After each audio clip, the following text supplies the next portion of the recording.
전미애수님, 우리는 구원에 관해서 이야기하고 있습니다. 네, 오늘 군대 가려고 머리를 깎은 건 아닌데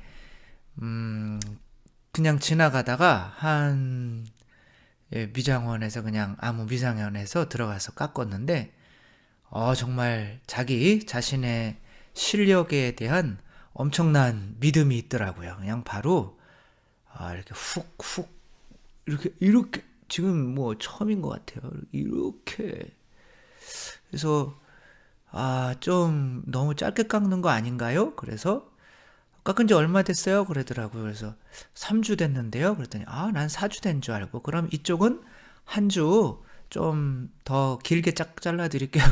그러더라고요. 그래서 이쪽이랑 이쪽이 조금 더 잘하면 일주일 뒤에는 이쪽 머리가 되는 거예요. 이게 좀 짝짝이에요.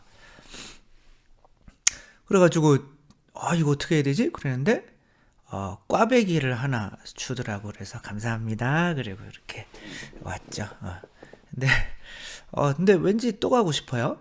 그냥 시골 미장원인데 재밌는 것 같아요. 뭔가 자신이 있고 믿음이 있고 그런 게 좋은 것 같습니다. 그래서 우리가 지금 하고 있는 것이 이제 세례, 견진, 성체 순으로 나가는 건데 이제 세례는 세 파트죠. 첫 번째가 뭐였죠? 믿음, 그 다음에 회개, 그 다음에 이제 세례. 지금 오늘부터 세례 파트가 나가려고 하는 거죠.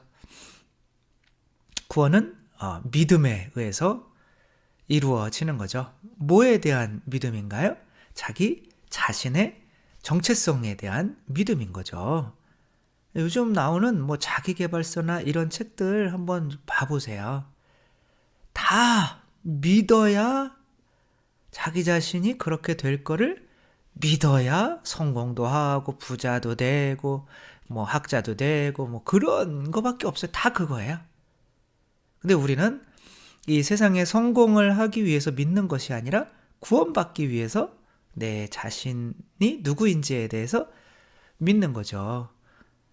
제가 고등학교 때 어떤 이쁜 교생 선생님이 오신 거예요. 근데 애들이 그냥 그 선생님에 대해서 그냥 막 너무 좋아하는 거죠. 근데 저도 좀 그랬던 것 같아요. 그래서 선생님이 이제 얘기할 기회가 있어서 선생님 저는 삼형제 중에 막내라 참 여자랑도 말을 좀 못하고 잘하고 싶은데 자신이 없습니다.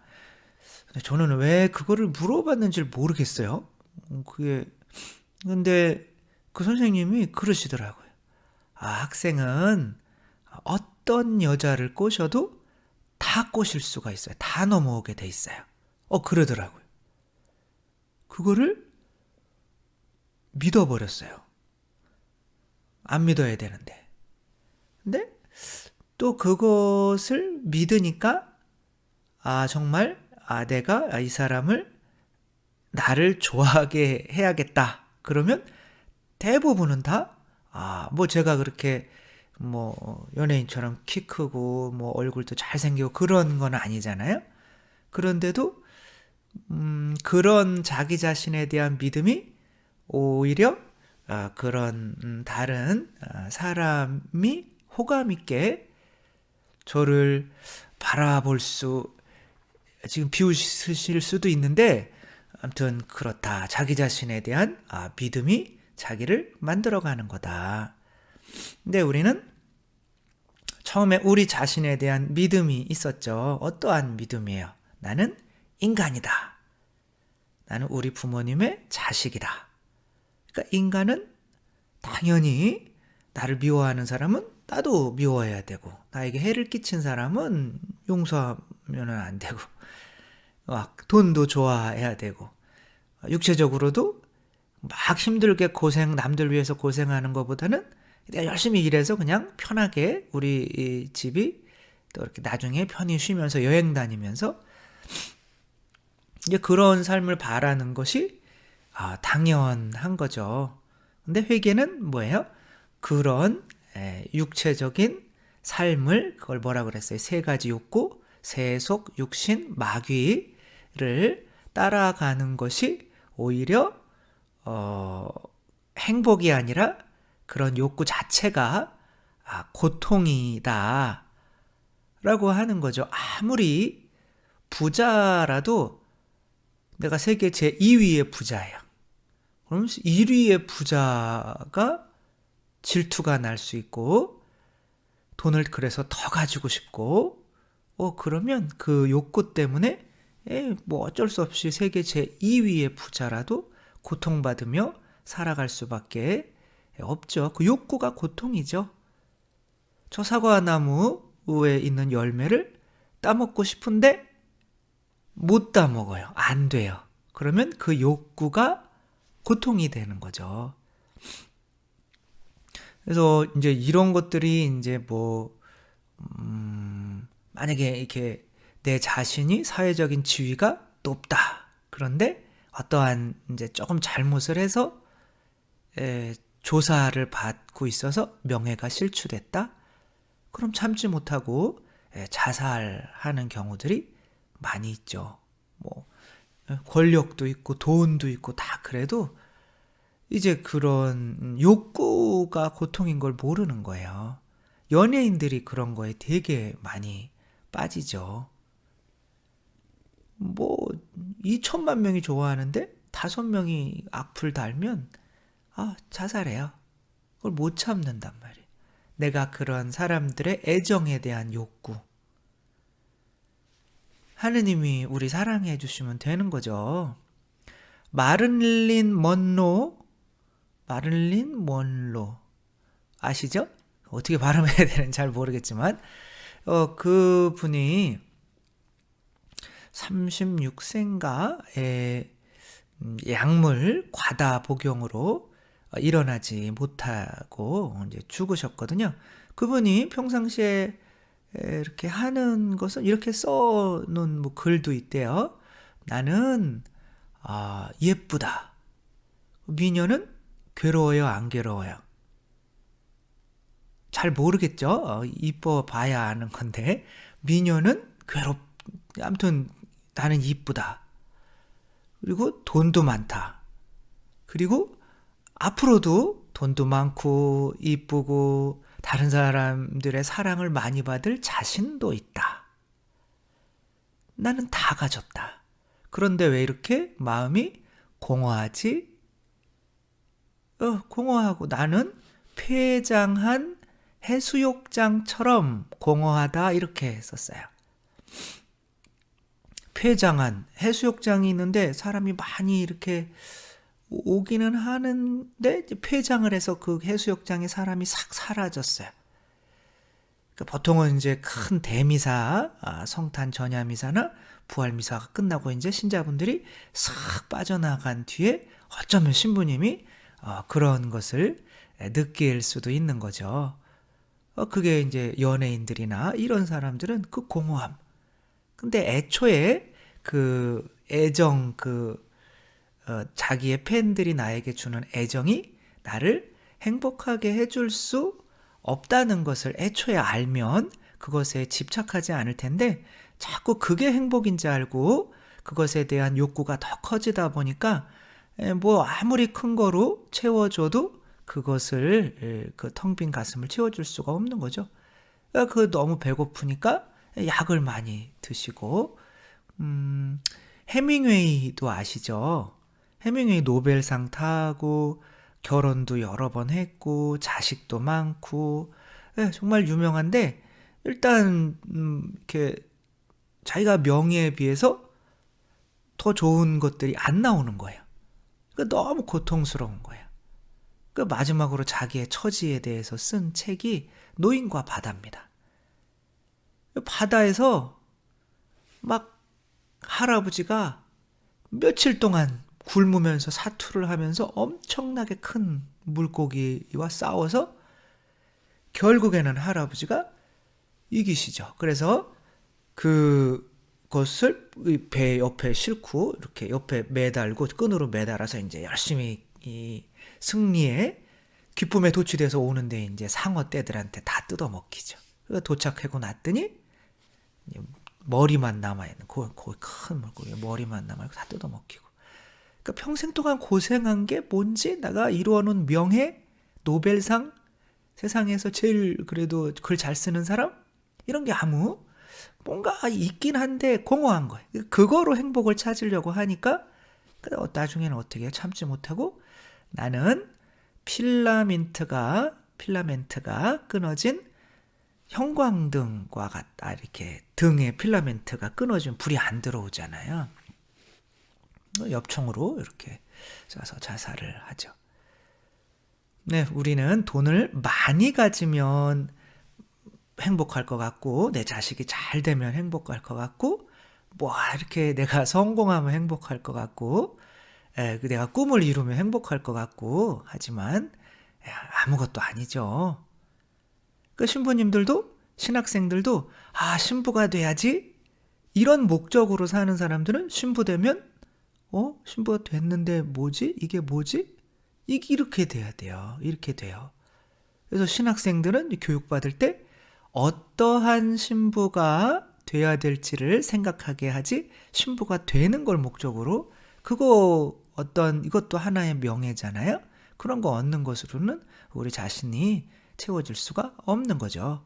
그래서 이런 이 모기에 남에게 빨대를 빠는 그런 기쁨을 이 기쁨이 아니라 남에게 내 자신을 내어주는, 피를 내어주는 예수 그리스도의 십자가의 삶이 더 깊은 삶이다 라는 거를 알아서 이제는 내 자신이 하느님의 자녀이구나, 자녀이기 때문에 그렇게 믿으면 이제 그렇게 살게 되는 거죠. 그래서 그 결단을 하기 위해서 세례를 받는 거죠. 그러니까 세례 때 세례 예식서에 뭐라고 그러냐면, 세례를 받고 나서 바로 바치는 기도가 주님의 기도예요. 하늘에 계신 우리 아버지, 내 아버지는 하늘에 계세요. 이 땅의 것들은 나를 더 이상 기쁘게 할 수 없어요. 그 세례를 성경에서 가장 상징하는 것이 뭐냐면, 이스라엘 백성이 바다를 건널 수가 없는데 이 바다를, 홍해를, 마른 땅을 밟고 건너가는 것을 세례라고 표현을 하죠. 그러면 이 모세는 누구겠어요? 그러니까 그럼 파라오는 누구겠어요? 파라오로부터 탈출하는 거죠. 가나안 땅은 당연히 목적지는 하느님 나라인 거죠. 그러니까 하느님 나라를 가기 전에 반드시 건너야 되는 바다가 있는데, 이 바다는 우리 힘으로는 건널 수 없어요. 우리의 세속 육신 마귀의 이 욕구는 우리 힘으로는 이길 수 없어요. 누군가가 그것을 수장시켜줘야 되는데, 그 힘을 가지신 분이 우리 안으로 오셔야 돼요. 그게 모세인 거죠. 하느님의 그 명을 받고 모세가 우리를 우리 자아로부터 탈출시키기 위해서 온 거예요. 결국에는 내가 탈출하는 시작점이 바로 세례인데, 뭐로부터 탈출하냐면 내 자신으로부터 탈출해서, 내 자신의 본성으로부터 탈출해서 하느님의 본성으로 들어가는 것을 구원의 길이라고 하는 거죠. 그래서 이제 여기 세례를 받고 나가면 뭐가 나와요? 하느님 나라가 바로 안 나오죠. 어디가 나와요? 광야가 나오는 거죠. 그걸 견진이라고 하는 거죠. 그건 나중에 또 설명을 드릴 텐데, 근데 문제는 이 홍해를 건너는 게, 한번 읽어볼까요? 형제 여러분, 나는 여러분이, 이거 바오로 사도가 쓰신 거예요. 형제 여러분, 나는 여러분이 이 사실도 잘 알기를 바랍니다. 우리 조상들은 모두 구름 아래 있었으며, 구름이 보호해 주었죠. 모두 바다를 건넜습니다. 모두 구름과 바다 속에서 뭐를 받았다고 그래요? 세례를 받았다고 하죠. 세례. 구름과 바다 속에서. 구름은 나중에 또 이제 설명을 드리겠습니다. 하느님의 현존을 의미하죠. 그래서 세례받는 것은 뭐예요? 결국 모세와 하나가 되는 거죠. 모세는 누구예요? 예수 그리스도이신 거죠. 근데 바다가 홍해예요. 이름이 홍해. 왜 빨간 바다일까요? 그것을 아직까지 속 시원하게 설명을 해주는 게 거의 없어요. 근데 제 자신으로는 홍해인 이유는 모세가 나일강을 재앙을 내릴 때 뭐로 만들었어요? 나일강을 피로 만들었죠. 그러니까 물이 피가 되는 거예요. 우리는 뭐 속에서 세례를 받는다고 그러냐면 바오로 사도나 베드로 사도의 그 서간에 보면 뭐로 받는데 그리스도의 피로 혹은 성령으로 세례를 받는다고 해요. 물론 이 피가 이제 또 성령과 어떠한 관계인지는 조금 어려우니까 차차 가면서 설명을 드릴 텐데, 예수 그리스도의 피가 거의 성령과 같다고 생각하셔도 돼요. 예수님께서 당신이 옆구리가 찔리셔서 이 성령을 우리에게 부어주셔서 우리가 그것으로 세례를 받게 되는 겁니다. 우리가 받는 모든 성사는 그냥 공짜로 얻어지는 게 아니에요. 한 사람이 새로 태어나려면 누군가는 반드시 피를 흘려야 돼요. 피 흘림 없이 새로 태어나는 생명체는 없어요. 제가 태어날 때도 저희 어머니가 보지는 못했지만, 기억은 안 나지만 반드시 피를 흘리셨음을 아는 거죠. 왜냐하면 피는 생명이니까. 누군가가 생명을 잃어야 새로운 생명을 얻게 되는 거죠. 그러면 이 피는 누구의 피겠습니까? 바로 예수 그리스도의 피겠죠. 예수 그리스도의 피로 우리는 우리 자신이 파라오의 종이 아니라 하느님의 자녀가 될 수 있다는 것을 믿게 되는 거죠. 왜? 믿음은 뭐의 열매니까? 사랑의 열매니까. 사랑은 뭐예요? 피 흘림인 거죠. 모기는 남의 피를 빨아먹는 거고, 예수님은 내 피를 내어주시는 거고.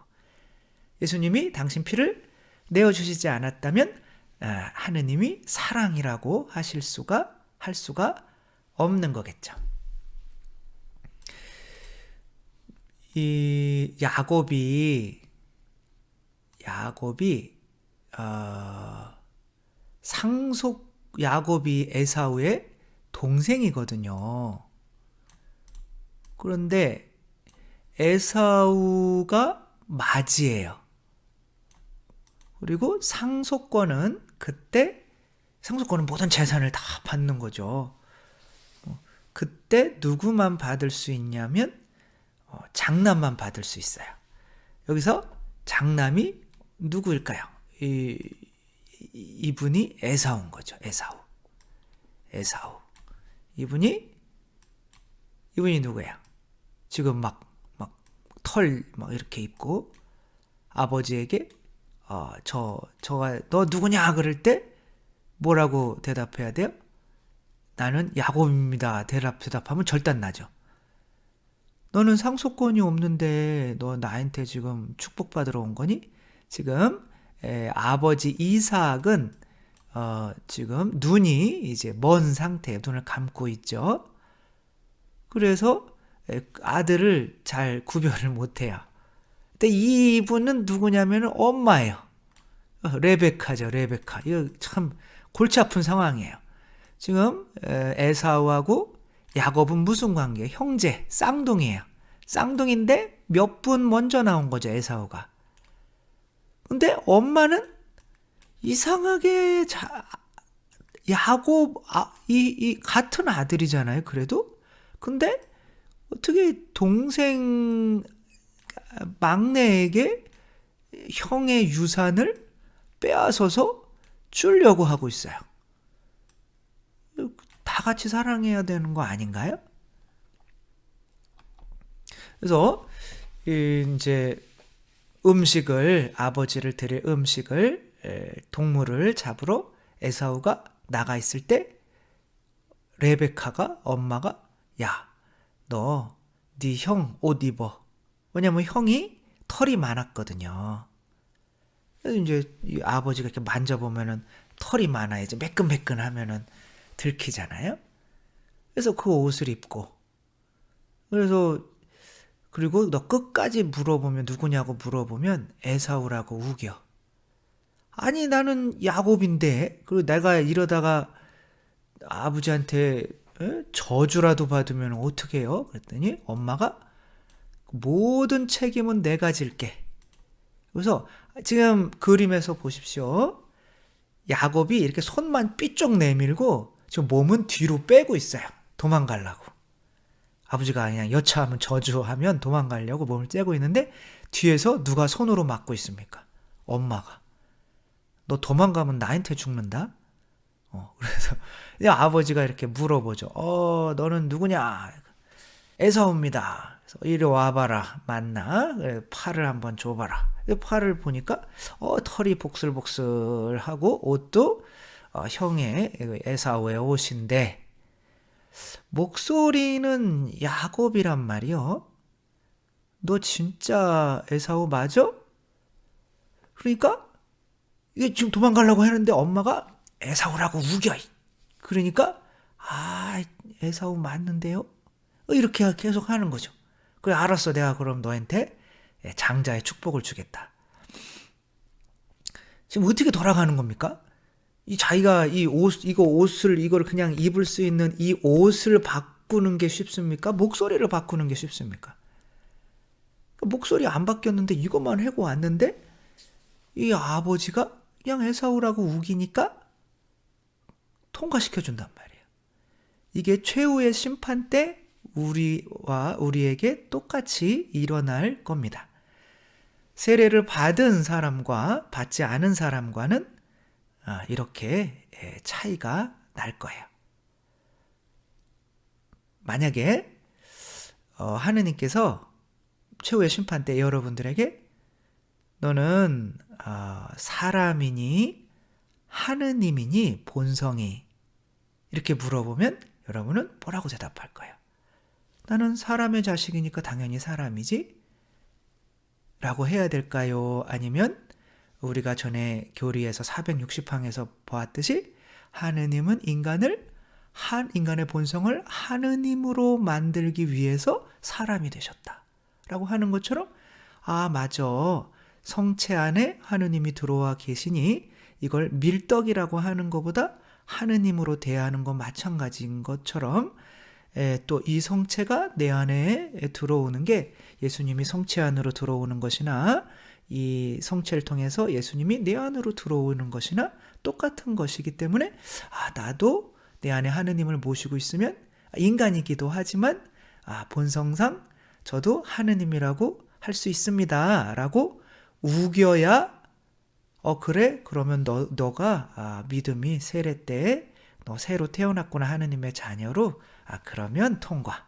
이제 세례가 어떠한 믿음을 갖게 하는지 아시겠죠? 근데 그 믿음을 갖게 하려면 어떻게 해야 돼요? 누군가는 죽어야 돼요. 피를 흘려야 돼요.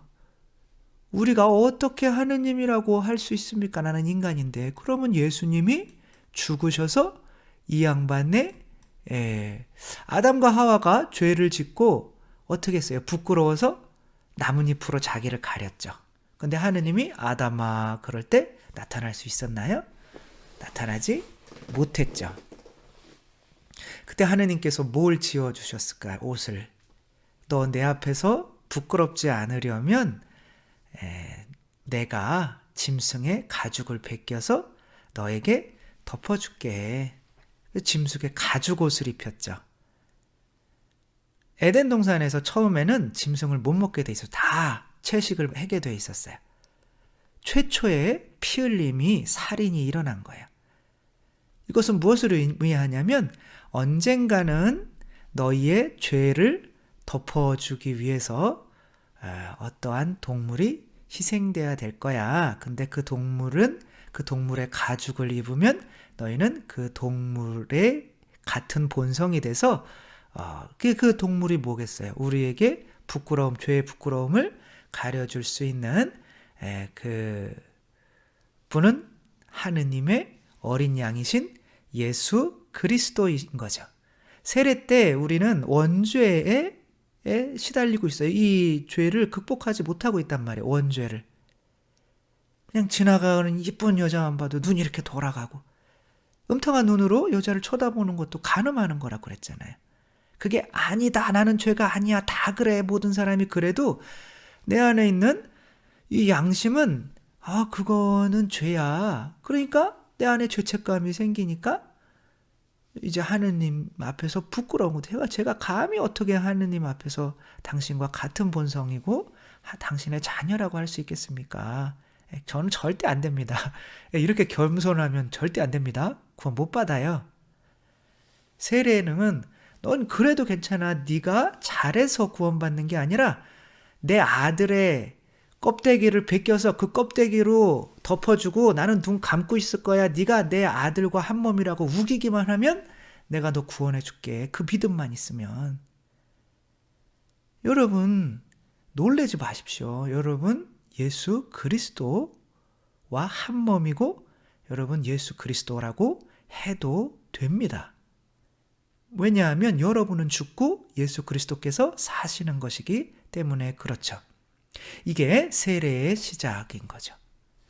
그래서 이를 위해서 예수 그리스도가 물론 이 레베카는 우리가 끊임없이 하느님의 자녀라고 예수 그리스도라고 우기도록 믿도록 만드는 이 레베카는 바로 교회의 상징이겠죠.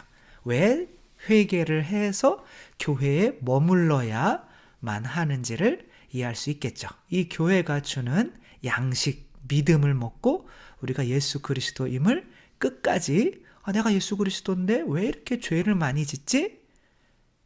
라고 해도 또 성체형하면서 예수 그리스도 한 몸이 되면서 예수 그리스도께서 나와 한 몸이시네. 예수 그리스도 바오로가 교회를 박해할 때 뭐라고 그래요? 예수님이 왜 나를 박해하느냐 그러잖아요. 예수님은 당신 자신을 교회와 하나로 여기고 계십니다. 그럼 우리도 교회잖아요. 그렇죠? 우리도 예수 그리스도와 하나라고 믿어야 돼요. 죄를 짓더라도. 그렇죠? 애기들이 두 발로 못 걷는다고 나는 개예요 그러진 않잖아요. 애기들이 말을 못한다고 나는 인간이 아니구나 그러지 않잖아요. 못해도 부모의 사랑을 믿으면 나는 인간이라는 걸 믿잖아요. 우리가 아무리 많은 죄를 지어도 또 다시 성당에 가서 그 성체를 다시 영하면서 나 하느님의 자녀 맞아. 내 힘으로 되는 것이 아니라 하느님의 사랑으로 하느님께서 그 희생으로 그 피를 흘려서 나를 새로 태어나게 하셨지. 맞아. 이게 세례의 의미입니다. 네덜란드 영화인데 블라인드라고 하는 영화예요. 이 블라인드는 이게 블라인드죠. 이렇게 창문 내리는 블라인드. 안 보인다는 거죠. 장님인데 누가 장님이냐면 이 젊은 애가 장님이에요. 젊은 애가 백내장이 든 거예요. 그러니까 그때는 이제 치료법이 없으니까 안 보이는 거죠. 이 엄마가 이놈이 인간을 만들어야 될 거 아니에요? 그래서 이제 책을 죄송합니다. 읽어주는 이제 사람들을 고용하는 거예요. 그래서 막 고용했는데 이 젊고 잘생기고 큰 부잣집의 외동아들이 갑자기 눈이 안 보이게 됐으니 너희들이 내 처지 되어봤어? 그러면서 막 책 읽어주는 여자를 때리고 침 뱉고 막 그러는 거예요. 근데 이 자매는 이 태어날 때부터 백색증이란 병을 가지고 태어나고 그러니까 엄마 아빠가 사랑이 전혀 1도 없는 엄마 아빠한테 자라서 아기 때부터 아기를 막 너 왜 태어났니? 이렇게 학대를 해서 잘은 안 보이지만 지금 거울 보고 있는 거예요. 온 몸에 얼굴에 막 상처. 그래서 밖으로 다닐 때는 얼굴을 이렇게 가리고 다녀야 되는 그런 여자였죠. 이제 이 집에 가서 책 읽어주는 거로 취직을 해요. 근데 이 젊은 놈이 막 책을 읽으니까 컵을 여자 이게 소리 나는 쪽으로 안 보이니까 확 집어 던지니까 이 여자가 이 컵을 딱 받아요. 그냥 소림사를 나온 건지 탁 놓더니 엄마가 보는 앞에서 애가 침을 뱉으니까 머리끄댕이를 잡고 그냥 땅에다 무릎으로 막 그렇게 하는데, 처음에 엄마가 말리려고 하다가 이 여자 봐라, 내 아들을 인간 만들어줄 것 같은 거예요. 그리고 얘도 슬슬 이 여자한테 길들여 가죠. 나는 지금까지 이 여자는 다른 사람들에게 정말 인간 취급을 못 받고 살아왔는데 너까지 날 그런 식으로 하면 난 못 참는다 이거죠. 그러니까 이놈도 이제 그래서 책 읽어주는 걸 잘 듣고, 그러니까 자기의 이거를 길들여준 이 여인을 사랑하게 돼요. 이 그림에 보면은 좀 얼굴이 못생겼지만 그 옆에 이쁜 여자 있죠. 그 이쁜 여자 얼굴은 이 젊은 애가 상상하는 거예요. 그러니까 엄마가 보고 물어봐요. 이 여자 이쁘냐? 당연히 젊고 이쁘지. 이렇게 얘기를 한 거예요. 그러니까 이 남자는 상상 속에서 당신 너무 아름답습니다. 이쁩니다. 그런 거예요. 그러니까 이 여자는 이쁘다는 소리를 태어나서 처음 들어본 거예요. 우리는 이쁘다는 얘기를 매일 들어도 좋잖아요. 여러분들 이쁘세요. 안 보이지만. 그래서 이제 이 여자도 이 남자가 이제 싫지 않은 거죠. 그래 이제 둘이 사랑하는 사이가 돼요. 엄마 모르게. 근데 이제 영화에는 항상 반전이 있잖아요. 이제 백내장 수술이 개발이 됩니다. 그래서 이제 백내장을 수술하면 눈이 떠질 수가 있는 거예요. 그럼 여자는 어떻게 해야 돼요? 계속 있어야 돼요? 도망가야 돼요? 자기 얼굴 보면 뭐 미워할 게 뻔하니까 어디 나를 속였어 그럴 거 아니에요? 그러니까 이제 도망가고, 이 남자는 이 여자만을 계속 막 찾아요. 몇 년 동안 찾습니다. 근데 못 찾죠. 근데 우연치 않게 도서관에서 이렇게 슥 지나가는데 이렇게 사람 냄새는 맡았을 거 아니야, 안 보일 때. 그때에 이름이 마리의 냄새가 나는 거예요. 마리. 그럼 책을 주면서 한번 읽어달라. 몇 줄만. 그런데 눈을 감고 이렇게 들어보니까 그때 읽어줬던 그 여자의 목소리인 거죠. 이 여자는 막 도망가려고 했었는데, 이제 나랑, 엄마도 죽었어요. 나랑 같이 집에 가자. 그러니까 내 얼굴 똑바로 보라고. 나 안 이뻐. 너 나 며칠이면 또 실증 낼 거야. 근데 이 남자는 진짜 세상에 이런 남자는 뭐 없어요. 근데 이제 있겠죠. 나는 외모 안 본다. 당신의 마음이 너무 아름답다. 말도 안 되는 소리라고 여자는 도망쳐버려요. 그래서 이 남자가 도대체 내 사랑을 어떻게 하면 믿게 할 수 있을까 하다가 겨울이었죠. 고드름 2개를 이렇게 뗍니다. 그리고 어떻게 해야겠어요? 눈을 이렇게 찍죠. 그럼 뭐가 나와요? 피가 나오죠. 네, 이 여자에게 자기의 사랑을 믿게 하기 위해서 뭐를 흘린 거예요? 피를 흘린 거예요. 아까 이 이삭이 눈이 장님이잖아요. 그 눈은 어디 갔을까요? 에사우입니다. 에사우를 죽이신 거예요. 이분은 이제 상징으로 치자면, 이건 뭐 저의 해석이니까 어디 가서 얘기는 하지 마세요. 그러니까 어차피 유튜브로 다 나가니까 뭐 개인적인 해석인데 받아들일 분은 받아들이고, 이분은 하느님 아버지예요. 아버지가 우리에게 믿음을 주고 싶었어요. 왜? 우리가 당신 자신이 하느님의 아들임을 믿지 못하니까 에덴 동산에서 살 수 있는 수준이 안 되는 거예요. 그러니까 어떻게 해요? 아들이신 에사우. 제가 뭐 에사우를 예수님이라고 그러면 어떻게 불콩죽 하나의 장자권을 팔아먹는 이 사람이 예수님이냐. 네, 예수님 아니겠습니까? 정말 우리가 바치는 보잘것없는 빵과 포도주에 당신의 장자권을, 당신의 생명을 넣어서 우리에게 정말 하느님 나라를 상속할 수 있는 유일한 권한을 가진 분은 예수 그리스도밖에 없어요. 하느님을 아버지라고 부를 수 있는 분은 예수 그리스도밖에 없어요. 독생성자잖아요. 우리가 어떻게 하느님을 아버지라고 합니까? 하느님을 아버지라고 하다 예수님도 돌아가셨어요. 제가 이렇게 얘기하면 우린 본성상 우리가 하느님이다 라고 하면 저 신부는 교만하다 막 그럴 수도 있어요. 그렇지만 십자가 형은 없잖아요. 그래서 이제 정말 이게 나중에 야곱이 축복을 많이 받은 것 같습니까? 야곱이 20년 동안 어마어마한 돈을 벌어서 형에게로 돌아와요. 근데 형은 야곱을 맞으러 갈 때 사람을 몇 명 데려가는지 알아요? 400명. 그리고 에사우가 야곱이 형이 자기 죽일까봐 재산을 다, 가족도 다, 부인도 다 가지십시오. 목숨만 좀 살려주십시오. 그랬더니 에사우가 뭐라 그랬는지 알아요?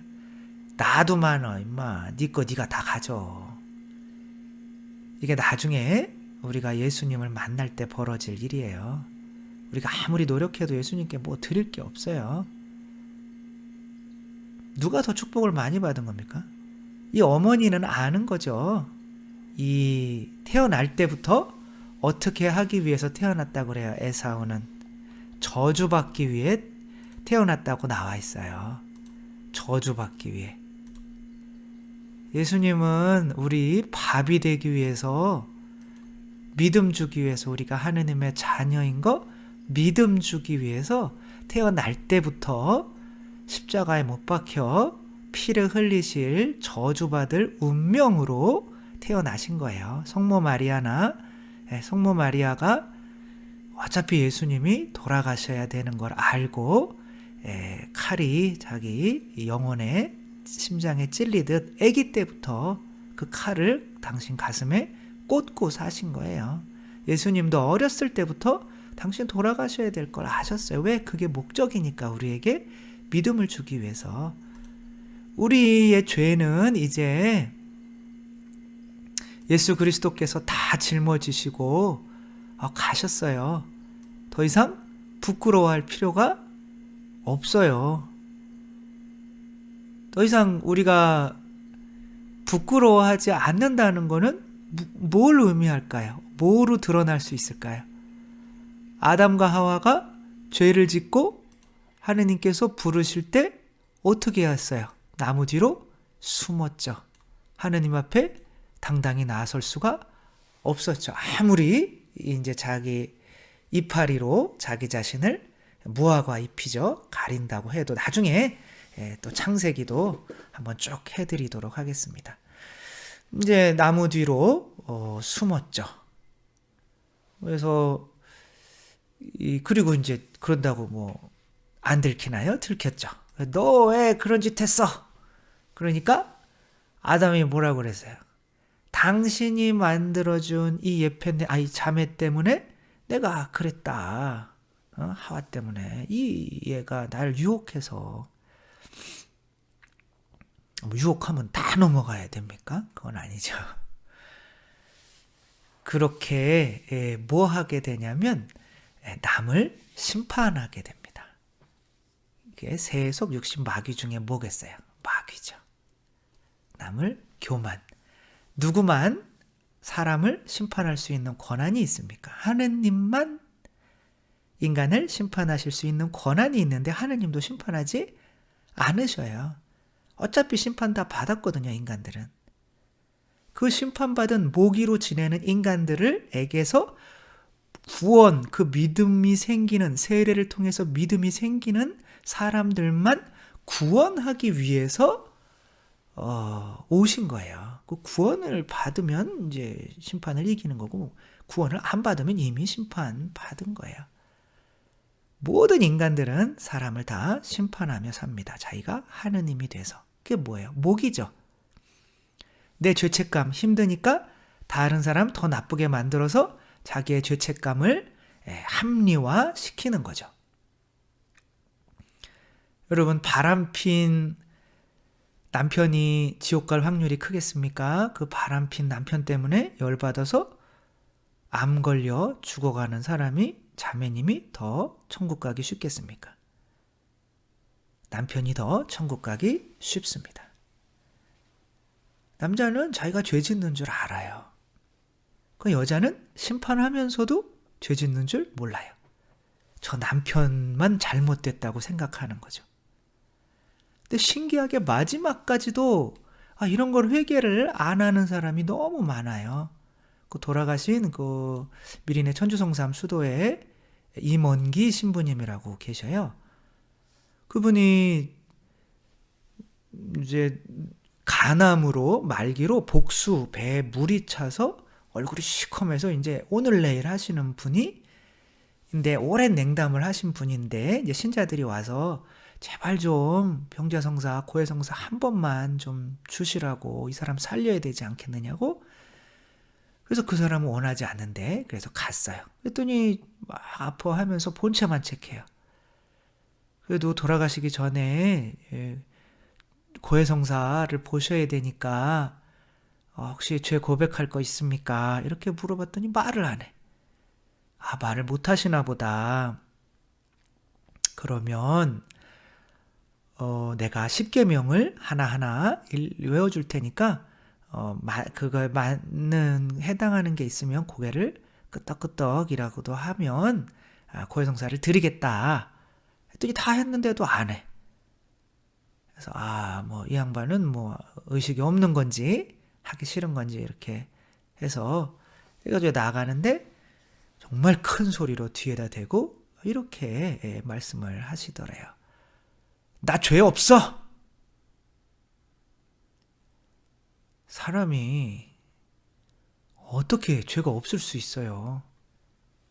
정말 그런 죄의 욕구가 하나도 끌어오르지 않았을까요? 물론 행동으로는 꾹꾹 참았을 수 있지만 본성상 죄가 없을 수가 없어요. 그 사람이 죄를 없애는 그런 방법은 뭘까요? 내가 약간 음란한 생각을 했어요. 그럼 어떻게 해야 돼요? 옆집에 바람 피는 놈을 심판해야죠. 저 인간은 아주 아내가 저렇게 잘하는데도 내가 바람 피는 거 봤어. 그러면서 자기가 약간 죄를 졌던 거를 저런 죄에 비하면 이건 아무것도 아니지. 그런 식으로 계속 합리화하는 거야. 나 돈 좋아하지만 더 좋아하는 저 부자 놈들, 저놈들 다 저거 부모 잘 만나서 그런 거고, 다 정치나 결탁해서 그런 거고, 내가 이 정도 돈 좋아하는 거 아무것도 아니지. 그런 식으로 합리화하면서 사는 거예요. 근데 그렇게 합리화를 하면서 이웃을 심판하면 모기가 되기 때문에 여러분들 심판하는 사람들 보면 사랑스럽죠.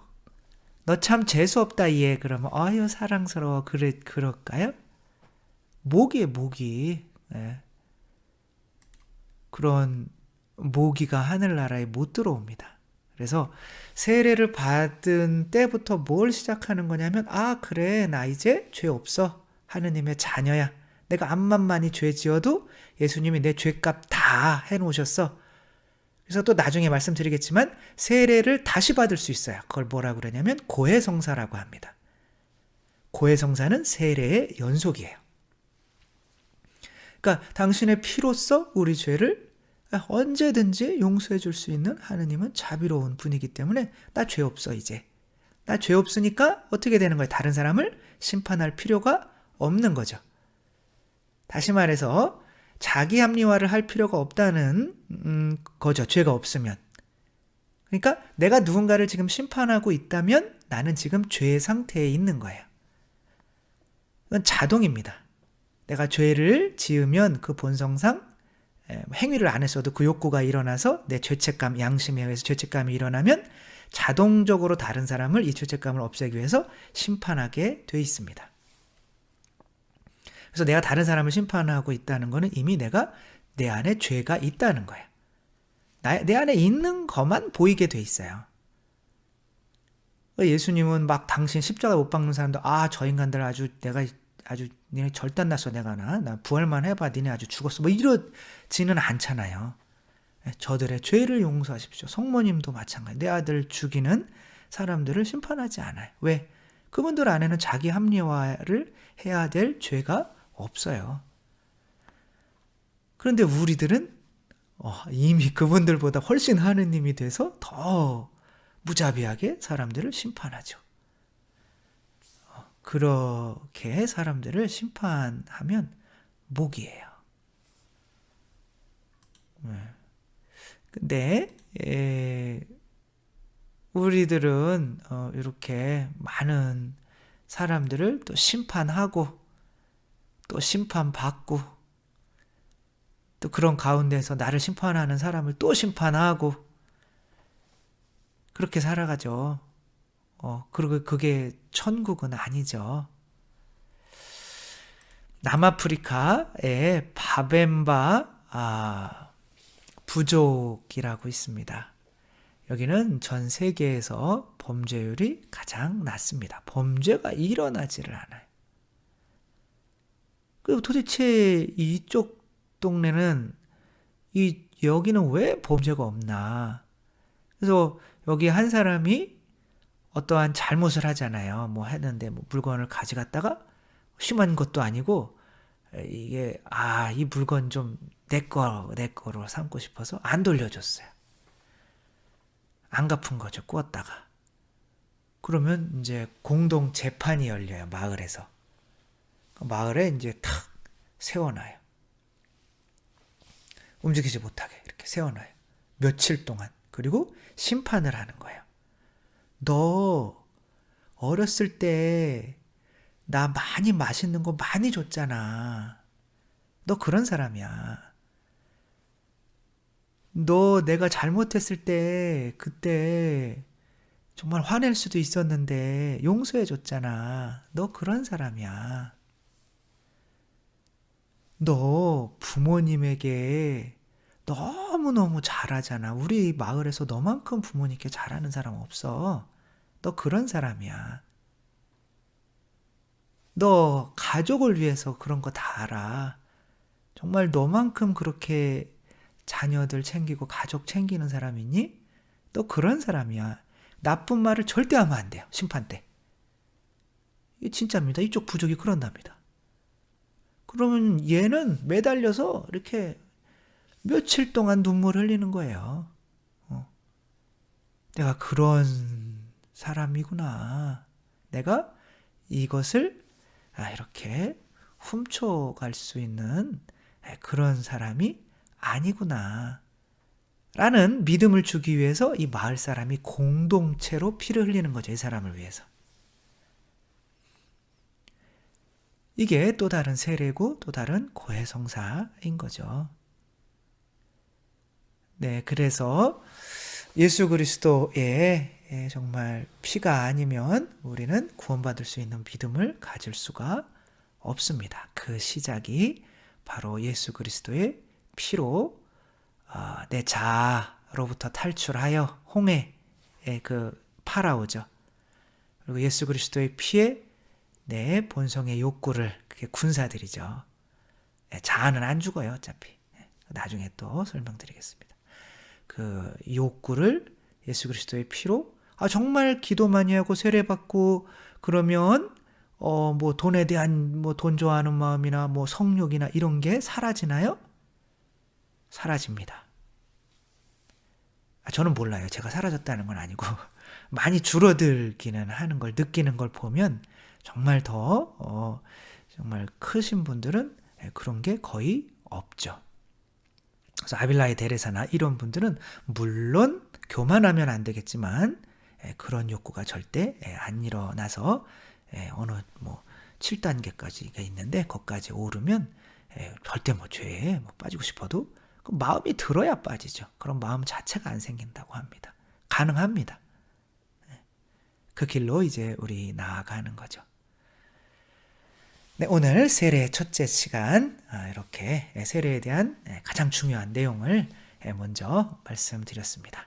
잘 들어주셔서 감사드리고요. 사랑합니다.